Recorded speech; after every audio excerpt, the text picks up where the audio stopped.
नमस्कार, आपण पाहत आहोत फास्ट 24 तास न्यूज. फास्ट 24 तास न्यूज मध्ये आपले सहर्ष स्वागत आहे. नमस्कार, मी हरिभाऊ तुकाराम पाटील, बल्लाळे सूर्य फाउंडेशन संस्थापक अध्यक्ष, महाराष्ट्र राज्य पाचोरा. मी आपल्या मार्फत जळगाव जिल्ह्याचे मुख्य कार्यकारी अधिकारी साहेबांना विनंती करतो की पाचोरा तालुका असेल, बळगाव तालुका असेल, या पारोळा तालुका असेल, या सर्व ग्रामपंचायतीमध्ये ग्रामसभा घेणे ग्रामसेवकांचे बंधनकारक आहे. तसेच गावकऱ्यांचंही सहकार्य करण्याचं कर्तव्य आहे.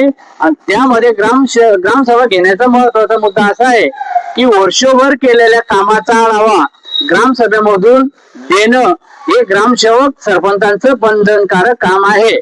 परंतु काही दिवसापूर्वी एका खेडेगावात काहीतरी ग्रामसेवकावर हे झालं, वाद झाले काहीतरी, त्यामुळे त्या ग्रामसेवक मयत झाले.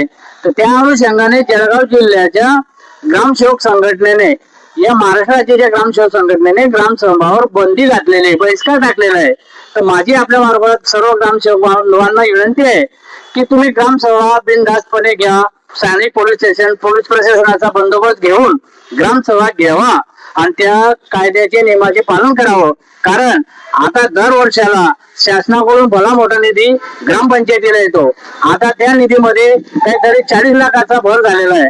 तर त्यासाठी आपण पारदर्शक काम करत आहे तर घाबरायचं कशाला. आणि आता शासनाने बायोमेट्रिक ग्रामसेवकांना हजेरीचं बंधनकारक केलेलं आहे. प्रत्येक ग्रामसेवकाने ग्रामपंचायतला प्रति दिवस हजेरी लावायची थंब द्यायचा आहे.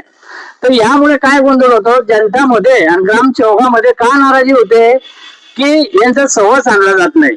तर त्यासाठी आपल्या मार्फत ग्रामस्थांना देखील विनंती करतो आणि परत ग्रामसेवक साहेबांना देखील विनंती करतो की तुम्ही ग्रामपंचायत कार्यालयात ग्रामस्थांशी संवाद साधावा आणि त्या नागरिकांशी जवळीक करून आपण केलेल्या पारदर्शक कामाचा हिशोब देण्यासाठी आपल्याला अडचण काय का म्हणून घाबरायचं.